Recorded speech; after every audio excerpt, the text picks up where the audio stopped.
Jen.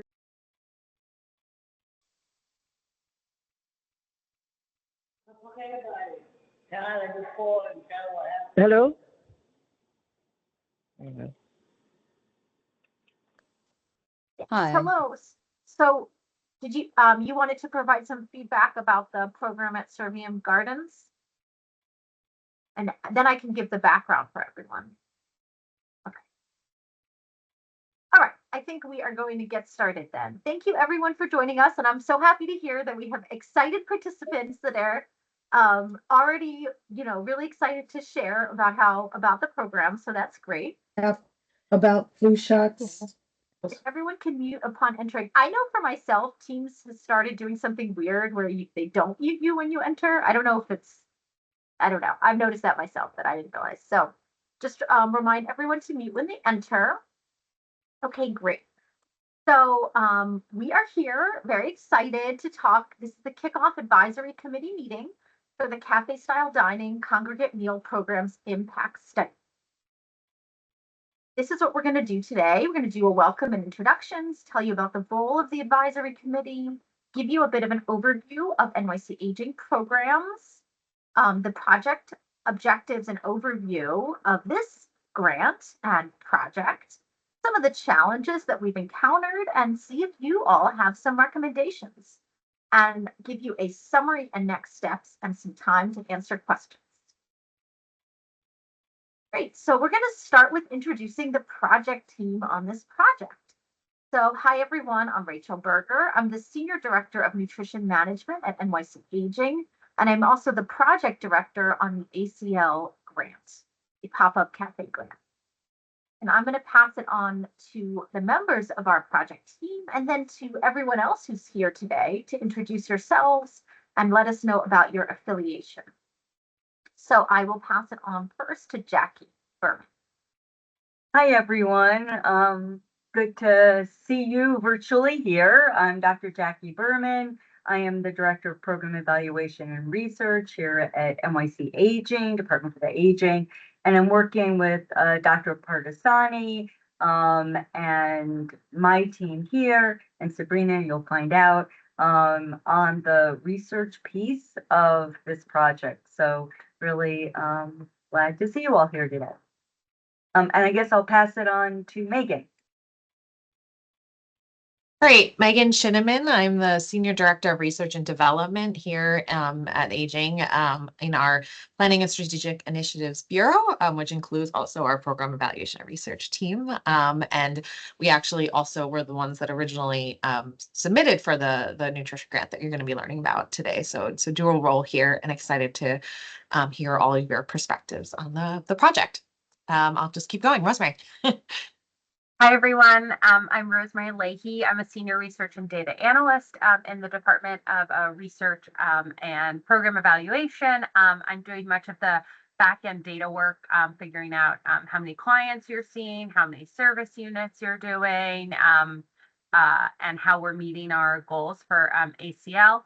So yeah, and I will pass it to Esther.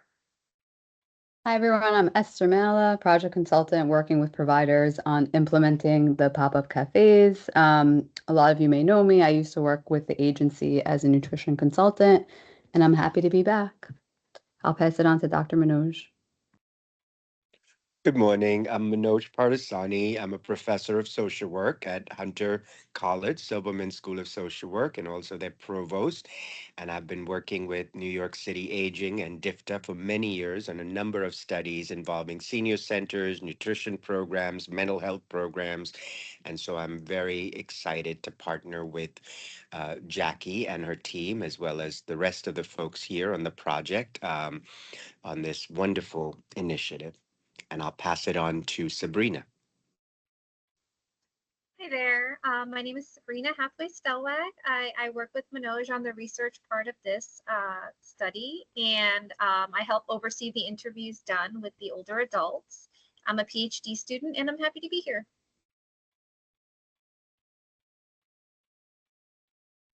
Great, thank you so much. So we'd like to go around and have everyone else who's here introduce themselves.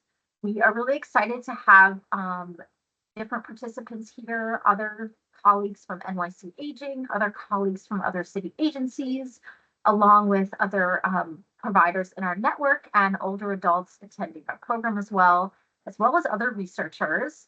So we can begin by, I will pass it on to some of our nutrition colleagues that have joined the advisory committee. So I'll pass it on to Jerry Tan. Hi, good morning, everybody. Jerry Tan, Nutrition Supervisor here at NYC Aging. Let's see who I could pass it off to. Is David on the line? I am. Thanks, Jerry.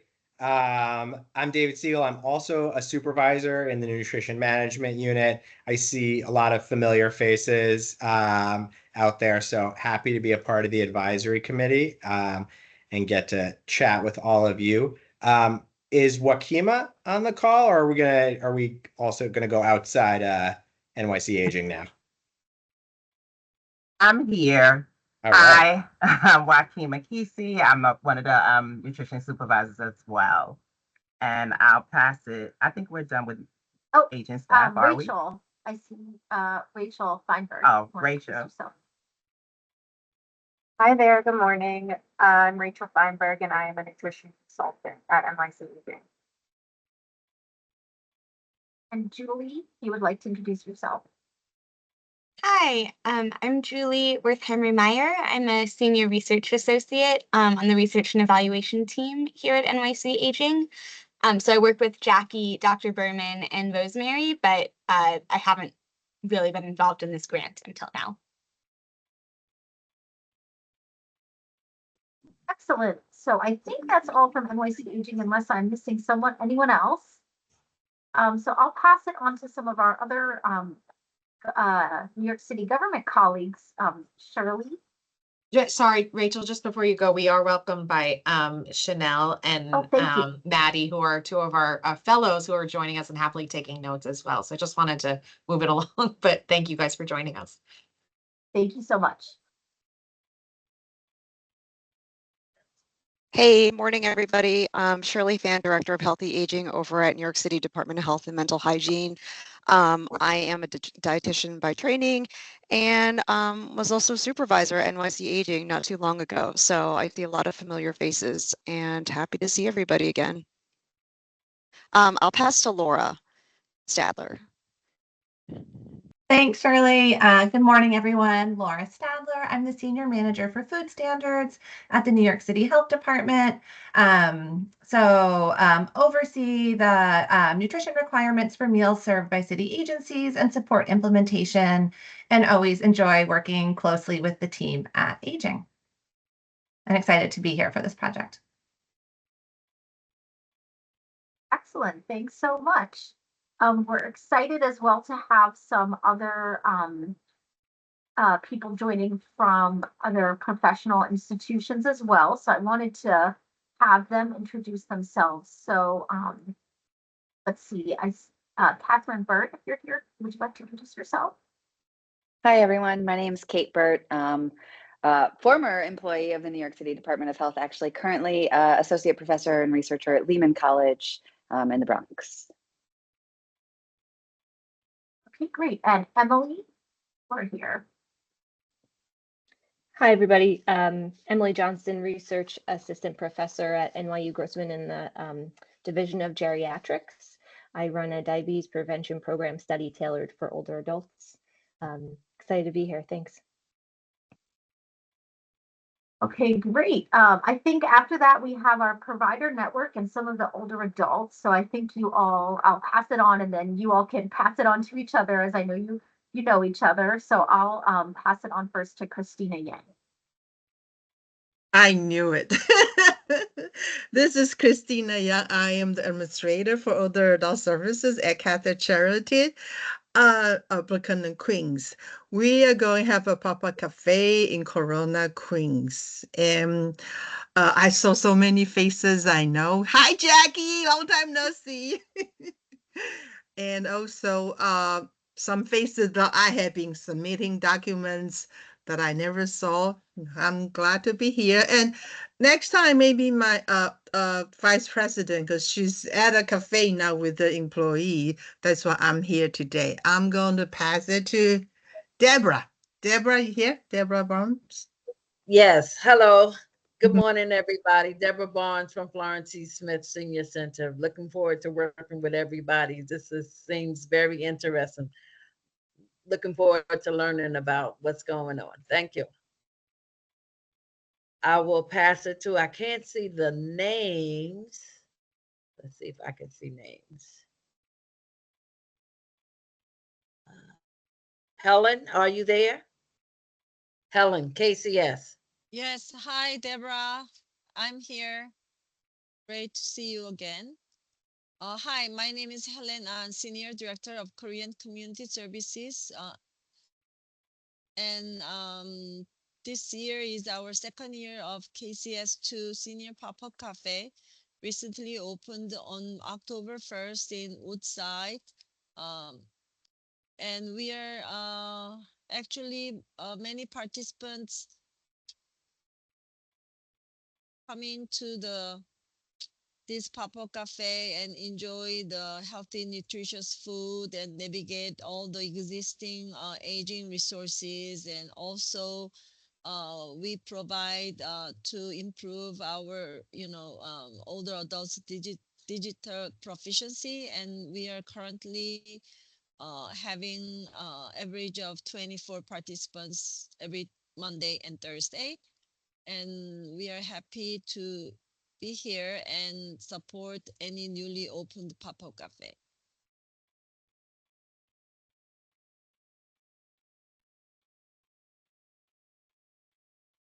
Do you want to pass it on to another? Okay.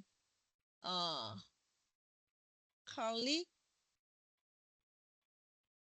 Hi, good morning, everyone. I am Curly Serrano, and I'm the director of the Older Adult Center at Sunnyside Community Services. And I've been working with everyone here. I've been since the original meeting started, so thank you for inviting me to this committee. I don't know, I can't see who else here, Rachel, so if you could help me pass it on to the next person. Sure. I would say if you haven't introduced yourself, why don't you try to unmute and introduce yourself? Thanks. Sure. I can go. It's funny that you say that because I was thinking the same thing. I can't see all the boxes, but good morning, everyone. I'm Diana Delgado, and I am Chief Program Officer with Neighborhood Shop, and we have the Pop-Up Cafe in the Bronx. And this is actually I would say we're working towards our second year, but it is our first year. And actually, Miss Mary, who was on the call a little bit earlier and eager to share, I do thank you if you're still on, but she's part of she's one of our participants, and it's good to be here. I can go.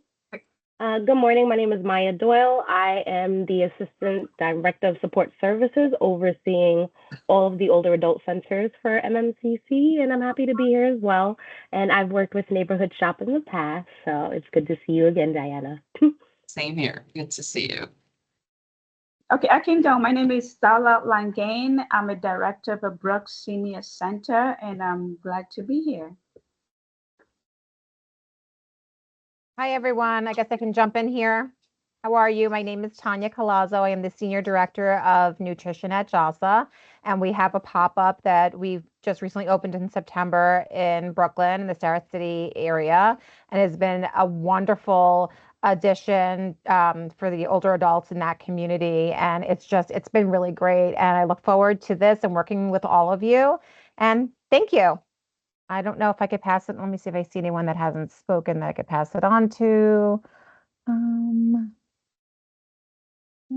don't know. Maybe somebody should just jump in. I'm also having a little bit of trouble locating the boxes. Like Hollywood Squares here. Chanel? Oh, no, you already said. I'm sorry. That's aging. Sorry. Yeah. Anyone else who hasn't introduced yourself, feel free to pop. No pun intended.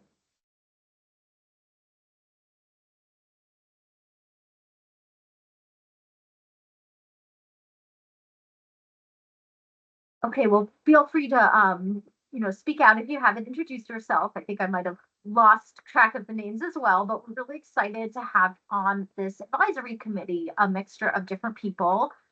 Some of our contracted providers who have introduced themselves, who are working on the pop-up cafe, some who aren't. So we want to hear from different mixtures of people, other researchers at universities and government colleagues. I know we invited some older adults as well. So we heard from someone who was eager to tell us how much they liked the End Shop pop-up cafe at Servium Gardens, but I think they hopped off.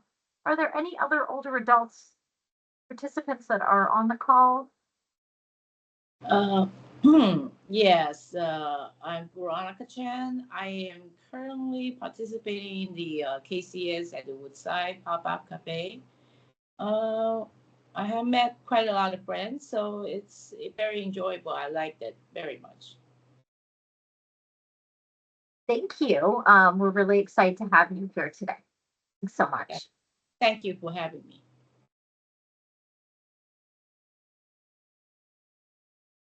All right, so that was a great round of introductions. I think it's important for everyone to kind of understand who else is here. So we're going to go into an overview of the NYC Aging and meals and meal provisions. So NYC Aging funds programs to support older adults' nutrition and health, which helps them live safely in their communities and age in their homes. So these programs include our older adult centers, which many of you are familiar with, which serve over 109,000 older adults with meals, including some grab and go options. We also have other programs such as home delivered meals, but we are working with older adult centers, which provide congregate meals as part of this study.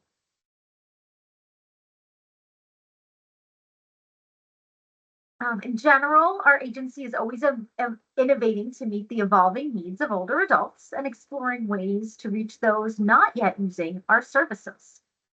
We also have a goal of reimagining food provision and aging services.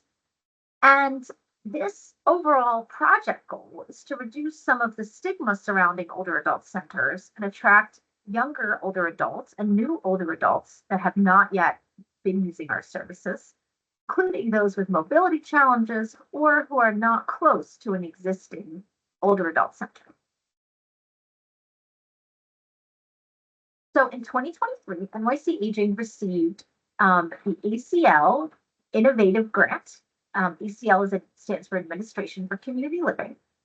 And this research grant is to study alternative congregate meals in a cafe-style format.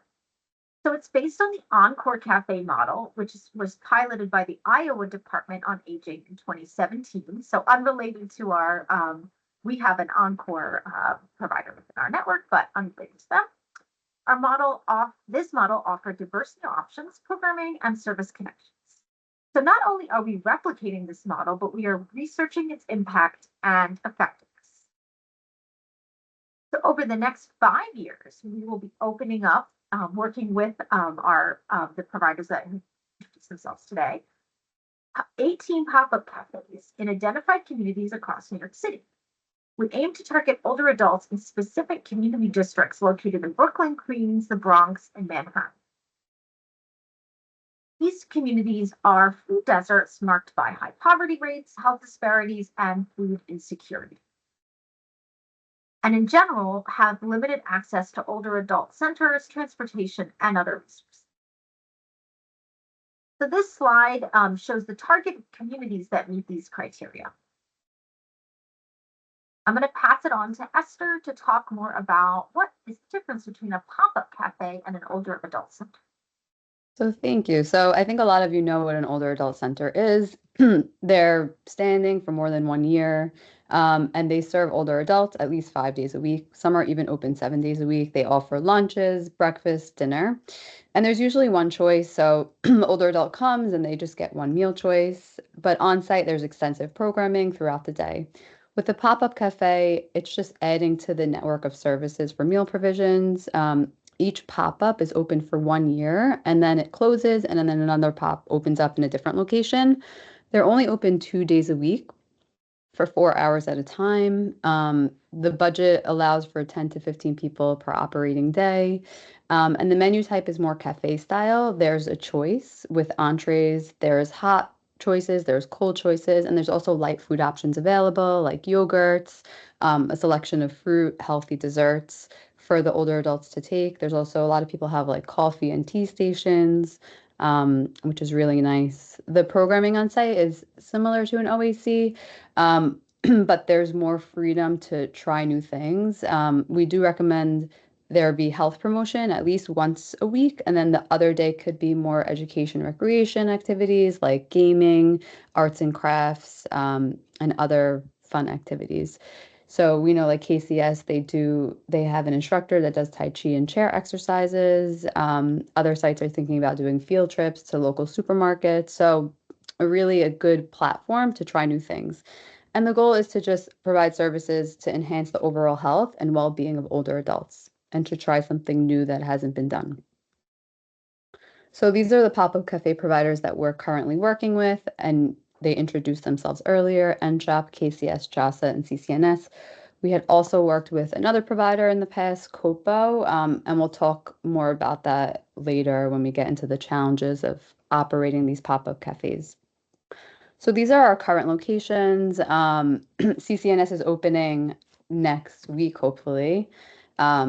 Fingers crossed. So we have NSHOP in the Bronx, KCS is in Woodside, JASA is in Brooklyn, and CCNS will be in Corona. So really in all different areas in New York City.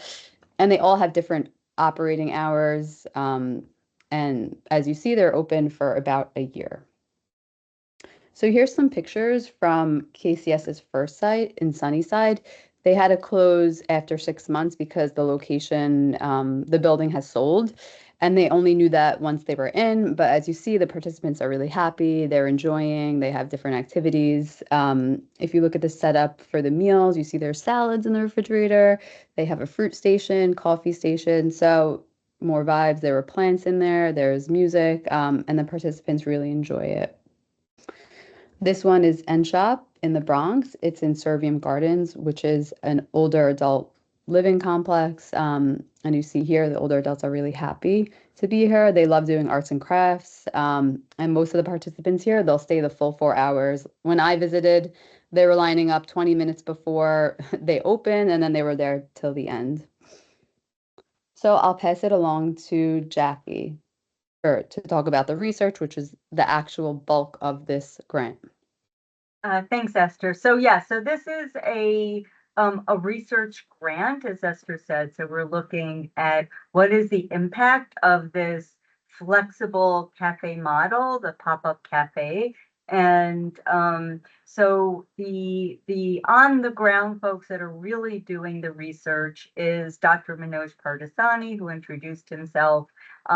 He is a true expert on older adult research, especially about older adult centers or senior centers in this country. He's like the go-to person, and he's currently the provost at Hunter College. So I am speaking through him because he has a bad cold today. But Manoj, you'll jump in if I forget anything or if other questions come up. And feel free as I'm talking about the research. If you have any questions, you can just, raise your virtual hand and then we can get you. If you're on the phone, just sort of let us know and we'll pause. So what were our goals? So we were very interested to see, does this more flexible cafe model, is it going to attract older adults that are sort of haven't gone to an older adult center in a long time or have never been, right? Are we going to attract, younger older adults or new older adults? So that's very much the case. We also, by the way, want to see is this going to be a segue to get people interested and starting to go to a pop-up, and would they then go on to maybe when it closes to older adult centers in the community, right? Once they go to this, they haven't been to it in a very long time or haven't ever been, and they recognize how valuable this is, maybe they would go to some in the community. So we're going to be taking a look at this. We're also looking at what is the impact of a number of different things. One's health, nutrition, food insecurity, social isolation, knowledge, and we have a bunch of what we call standardized scales that were actually was sort of structured from the Administration of Community Living, which ones that we could select from. So, but we're going to be looking at what is the impact of all those areas. How can we sustain this model, right? So this is funded from a special innovations grant. So when the grant's over, you always, if we show that it really has such great impact, which we feel certain that it will, how can we sustain it in the future? And very much, can we adopt this more flexible model in other OACs as well? So those are just some of our goals. Next slide. So how are we doing this? Well, we are conducting, for those of you who sort of are academics, some of the language will sort of make sense. For those of you who aren't, don't worry about it. But we are conducting a randomized control trial. That's so that that's sort of the gold standard in research of how you're going to measure the impact of something. So how do we do this? If you look at the little boxes, it'll sort of show you the flow. But we took a look at who would be our study population. Who are we going to want to sort of look at? And those are individuals that we first, because you'll see in a minute that we're sort of expanding, but we identified in our client database that we called STARS. So those are folks that haven't been to an older adult center since 2018.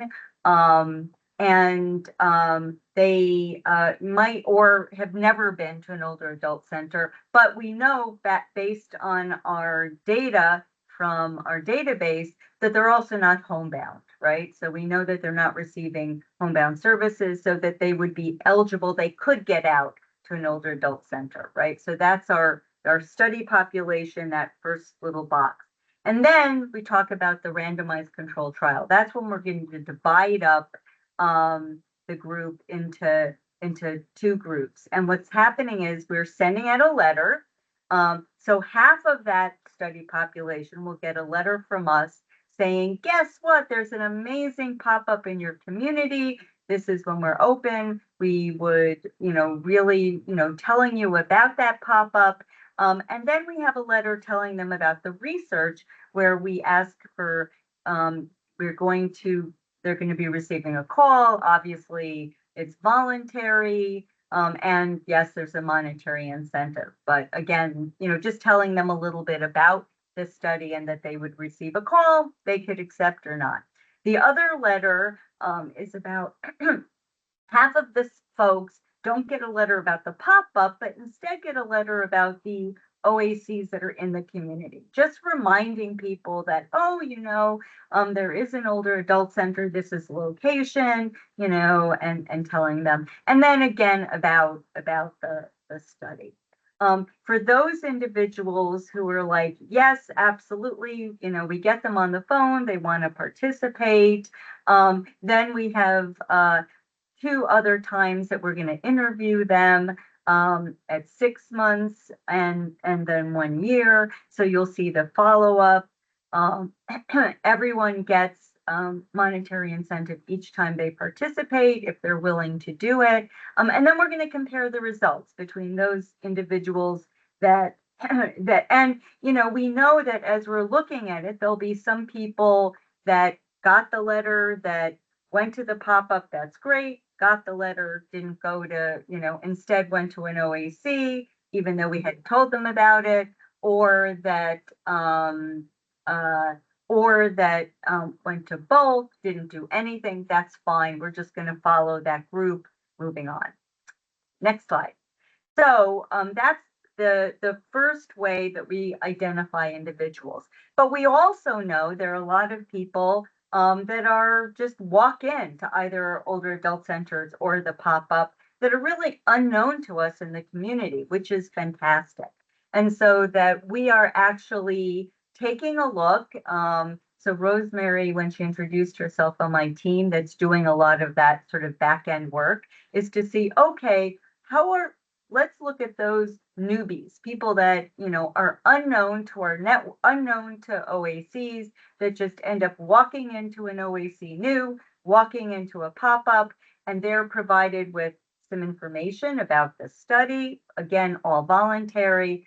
And if they are okay participating, they also, same trajectory, 3 interviews.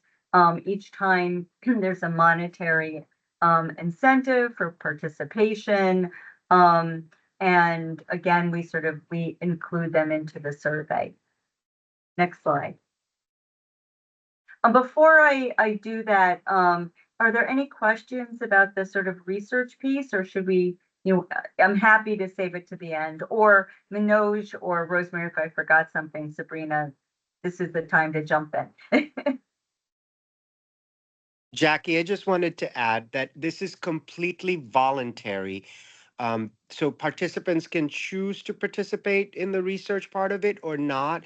We don't release names of the study participants to the centers or the pop-up sites, and we won't release individual responses. So it's not necessarily an evaluation of an individual person's perspective of a senior center experience or a pop-up. So people feel safer to be honest and transparent with us about their experiences. Thank you, Manoj. Absolutely. And we make sure that the individual knows that they can opt not to participate, and in no way does it impact their ability to continue to enjoy the pop-up or continue to enjoy the OAC, totally fine. Great. So this is so as Jackie was saying, Rosemary collects the data to see how we're doing. So since the pop-ups started popping up in March of 2024, these are our numbers. So all the providers, the 4 that have opened so far, served over 2,200 meals. Served over 1,514 service units, which are basically every time someone goes to a program or educational class or nutrition education. Over the pop-ups, there's 247 registered clients, so that those continue to come week after week or sporadically. And we actually reach 69 new people that haven't been connected with New York City Aging, which is really nice. And although the budget really only allows for like 10 to 15 people a day, we're seeing a lot more people show. So about 22 people per day. So we're learning ways to get creative with the budget. So some of the challenges, like any other project or any other thing that we do every day, the biggest challenge, what we're finding, is finding suitable locations, especially in New York City, where real estate is so tough to come by. And on top of that, the pop-ups are only needed for 2 days a week for such short hours. So many landlords are reluctant to just rent out the space for 8 hours a week. A lot of times providers need to have certain equipment on hand on site, like portable hand washing sinks or refrigerators or warmers. And this takes up a lot of space and it's kind of hard to put away. So that's one of our biggest challenges. Another challenge, because the pop-up hours are so few in a week, securing staff. A lot of staff, they want more hours. So to get somebody to only work 8 hours a week is difficult. Another thing is budget limitations. With the grant, every provider only gets a certain amount of money to run each pop-up cafe. And it's really easy to spend that money. So to be very creative with the budget at hand is necessary. And we thank all the providers for doing such a great job.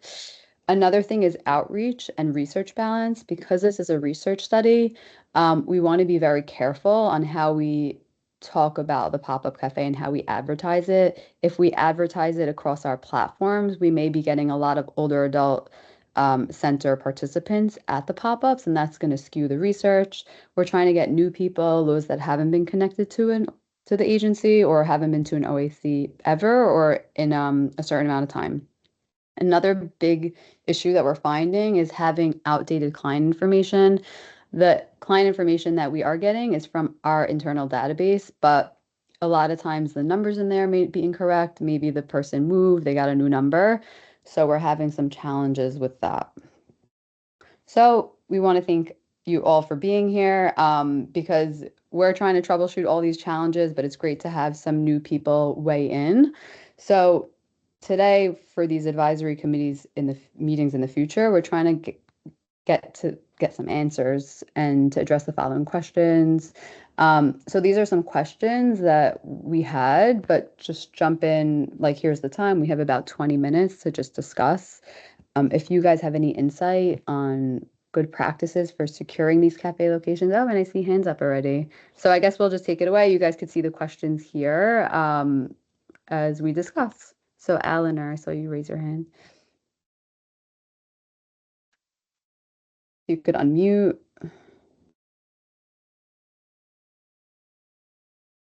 Or I saw that. You could unmute if you want to jump in. I see a hand raised. Or if anyone, so securing cafe locations, if anyone has good practices, how can we design effective outreach strategies? Advertising these pop-up cafes without advertising to the OAC members. How can we improve the cafe dining model? Right now, it is really nice to offer these choices, but when a lot of times we're working with commercial caterers that can only offer so much. So how could we improve ways to give choice for these clients? And then again, what is needed to develop a sustainability plan to try to continue this beyond the grant's life? So here's our chance for some input. If you guys want to unmute and just jump in, that would be great. Or with questions. I do have a question. In terms of the space that you're looking for, is there like a certain amount of square feet you need? Because I know a lot of buildings that have like community rooms in their in their buildings. I'm from Co-op City in the Bronx, and all of the buildings have a community room under their building. We also have the community spaces, like, a community center. There's rooms established for certain things. Yeah. So in terms of space that you need to kind of suggest though. Right. So there's two things to that. It's that one challenge that we're finding is that in these community spaces in buildings, they're usually closed off to outside community members. And they're only open to the building. Right now, we're running 2 cafes that are like that, where it's just open to the building members. But the idea of this pop-up cafe is really to open it to the community at large. But the room doesn't have to be so big. Helen could attest that her first pop-up cafe was, what was it, Helen? Like 400 square, like very small. And it fit about like 15 to 20 people comfortably. There just has to be enough tables to fit 15 people, a small refrigerator, a warmer, and that's basically it. So a small room, it doesn't have to be too large. My next suggestion would probably be the local churches. We did have a community center that closed, and the church was working with us to give us space for a certain amount of hours, a certain amount of days a week, and it was because they already had their own schedule. So the 8 hours might work for a church that and that the first won't conflict. No, for sure. And the first KCS site was in a church. So that's a great recommendation. Yeah, churches are good, especially because, like, as you said, they have their own schedule. But a lot of times we're finding that they're having like mommy and me classes or something else that conflicts with the pop-up schedule. But it depends on the area, right? So there's so many areas that we can't open these cafes. So whenever it's time to look for a new space, that's like the number one place that we look for first, or like churches. So that is a great idea. I know it's hard, like even we've been looking at libraries, but it's just a lot of times they don't have the space and it has to be ADA compliant is another factor, which in the city it's hard to find. Like almost every entryway we looked for, a lot of buildings have like a step, and that requires a ramp, and a lot of times you need permits for that. So the landlords are reluctant to do that. I know. So it's really like thinking like, how could we find the best site?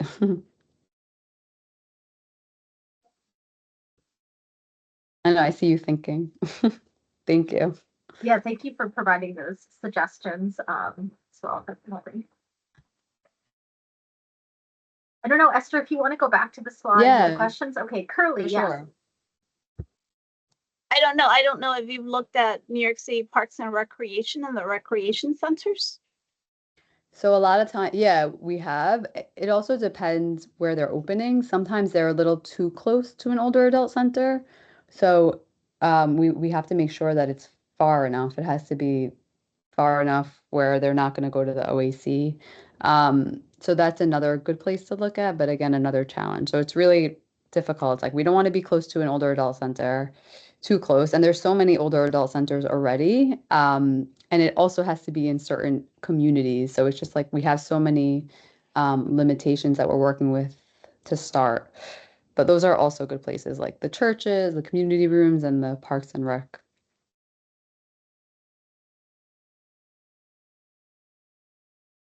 Hi, all. This is Diana. So in terms of the limitations, I think that's what really makes it so challenging. There are so many older adult, like Section 202's older adult buildings. We actually have relationships throughout the Bronx with a lot of folks from these buildings.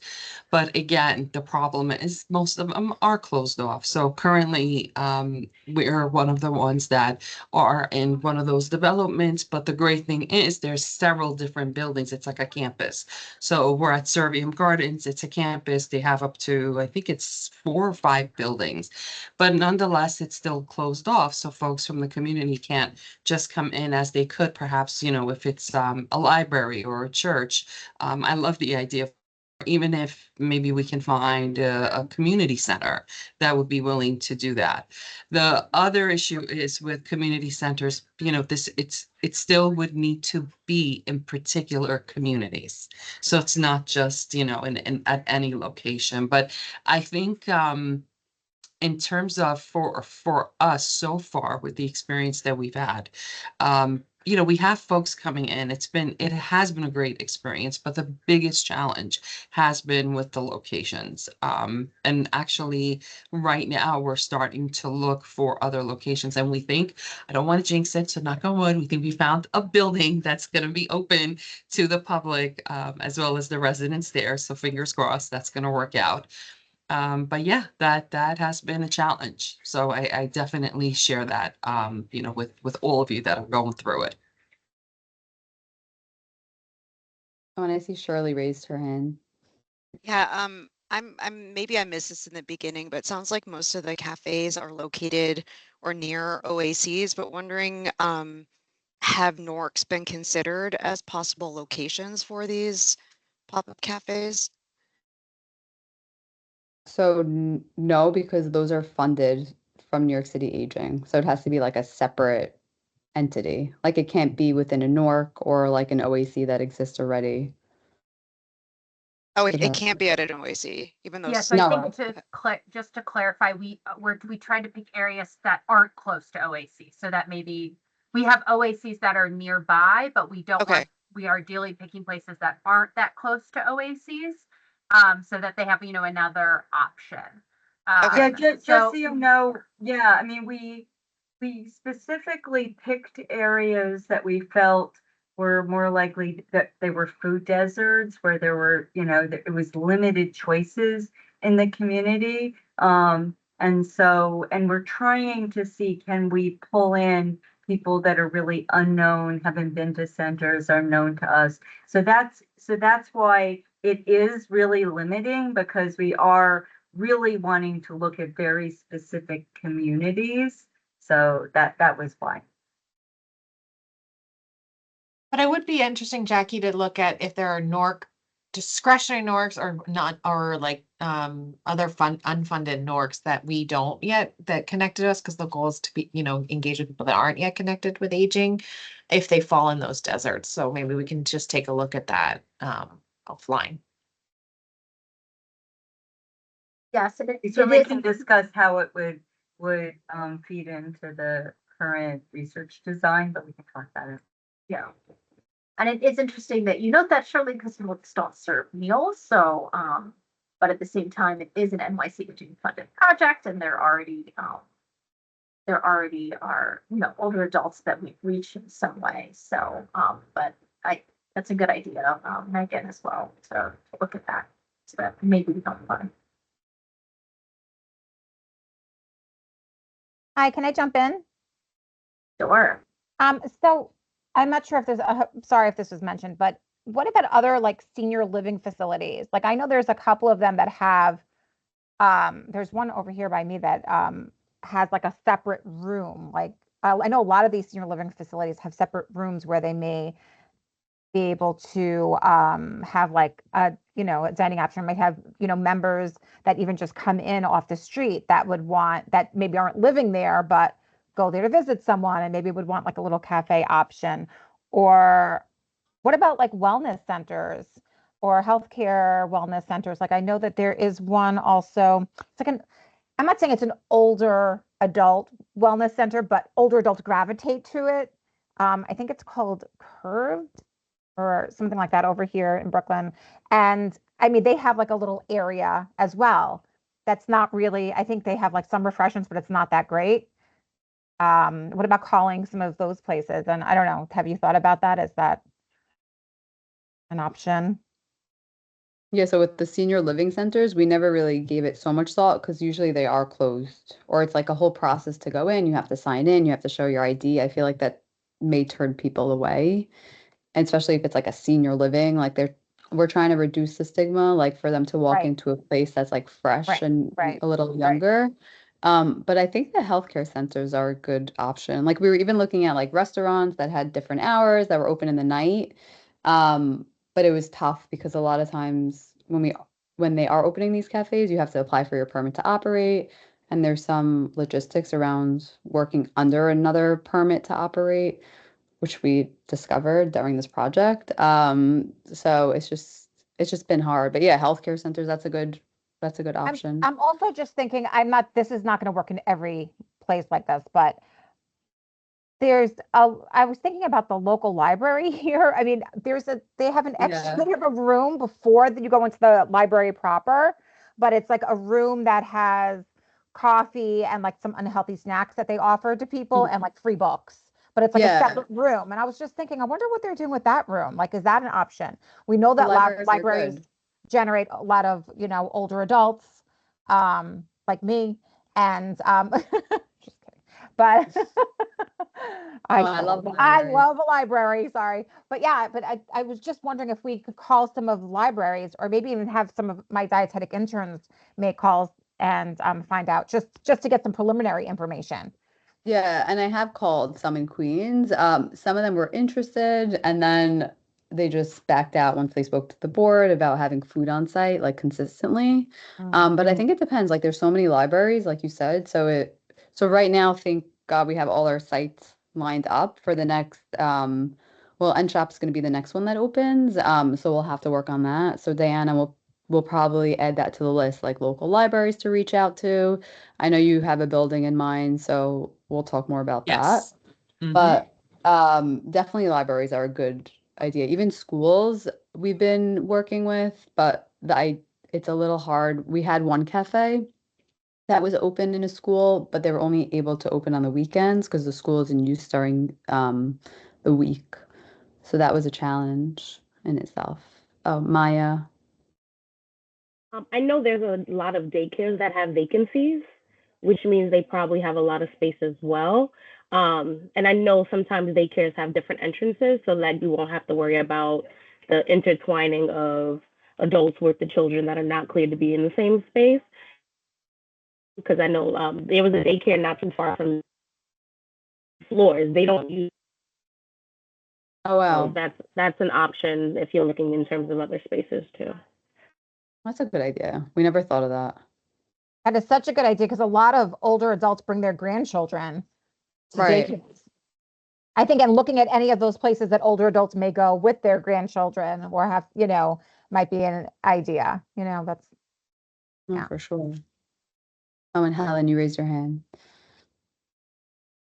I think particularly Asian community using daycare facility is not an option because currently many Asian older adults use daycare services and sometimes abuse the system and they have a lot of resources and I don't want to turn into those daycare recipients come to and use the resources of this pop-up cafe.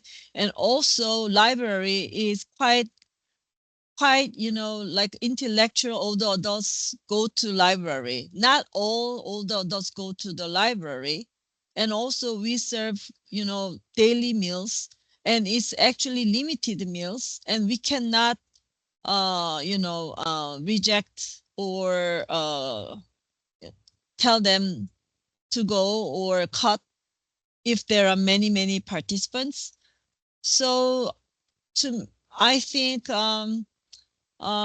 securing location is very important and we need a more advocacy to reach out probably nonprofit organizations or community center and churches. And as you know, not all churches are ADA accessible. Not all churches are accessible by elevator. Some churches have basement. For example, we tried a church in the basement, but not accessible by elevator. So there's some limitations, but we need to reach out more nonprofit organization and local council member so they know more resources in their community who are interested in providing spaces this pop-up cafe. And currently our base contracted units for the participants is daily 10-15, but daily we come our participants is about like 28 30 25 over 25. So although it's first come first serve, of course all the older adults who come to the center and cannot have the nutritious meal at the pop-up cafe, they easily get upset. I mean, few weeks ago at the new pop-up cafe site, we actually ran out of all the meals, and that he was like a new participant and no meal, and we didn't know the new person would come, so he was quite upset. And again, for the certain participants who definitely are coming, we actually reserve their meal after confirming their I'm here. attendance. Yes. Hold on one sec.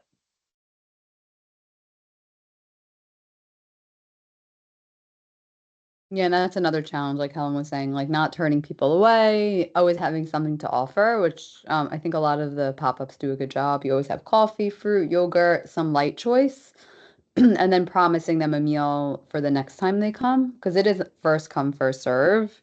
Um, and I know that the coordinators are really good at telling people that, even if they are upset, but there's always something for them to do. Even if there's no food, there's activities. But I think having like that reservation system in the back of the provider's head is a good idea. And Helen, I know you started that, a sort of loose reservation system, right? Like having them jot down their name, you'll reserve the meal for them for the next time you open. So that's something we're playing with. I know we only have a couple more minutes left. Rachel, is there anything else? Someone has their hand up. Yeah, I see someone has their hand up, and Oh. I did also just want to say thank you, Helen. I think you outlined, a bunch of different kind of pros and cons, the different kinds of locations. And I do want to clarify that from what I understood, the suggestion was to look at daycares for children, not, I don't know if you were speaking about the social adult, which I know is kind of another situation. But there are definitely, I see what you're saying. Maybe not all older adults attend libraries. There's different pros and cons. So I think you presented a lot of different things for us all to continue to think about. I do see one more hand up. I know we have 1 minute. So Stella, if you wanted to speak, and then we're going to do a quick summary. And I thank everyone so much for coming today. Yes, so my idea to this, I was thinking about, since it's just like 2 days, can we consider like targeting different groups? So you have like maybe book lover cafe day, or you have something like live jazz brunch day. So garden talk day. So you have people who have different interests, so they come on those days. So you kind of like attract different people on different days. And then we can advertise that through medical offices, doctor's office, so they can know that, there's a book club cafe on this day in this area. And maybe, we can bring different people with a different interest on those cafes. I like that idea because I know we're always struggling with advertising, not to our network. So we did think about medical offices, other cafes, they advertise in like local laundromats, salons. So we were trying to get creative. And I know we only have another minute. I mean, over. Thank you so much, everyone, and thank you. That's a great idea to kind of make it a special day targeted to kind of different interests. Quick summary: we're dedicated to innovation and expanding our services for older adults. We're going to open up 18 pop-up cafes with this grant. 5 have opened. It's an alternative model. We're researching it, and we have this advisory committee. We plan to meet biannually. I really appreciate everyone joining today and your input. It's been really great, and I look forward to future meetings. Thank you, everyone. Bye. Thank you, everyone. Thanks so much. Take care. Bye. Bye.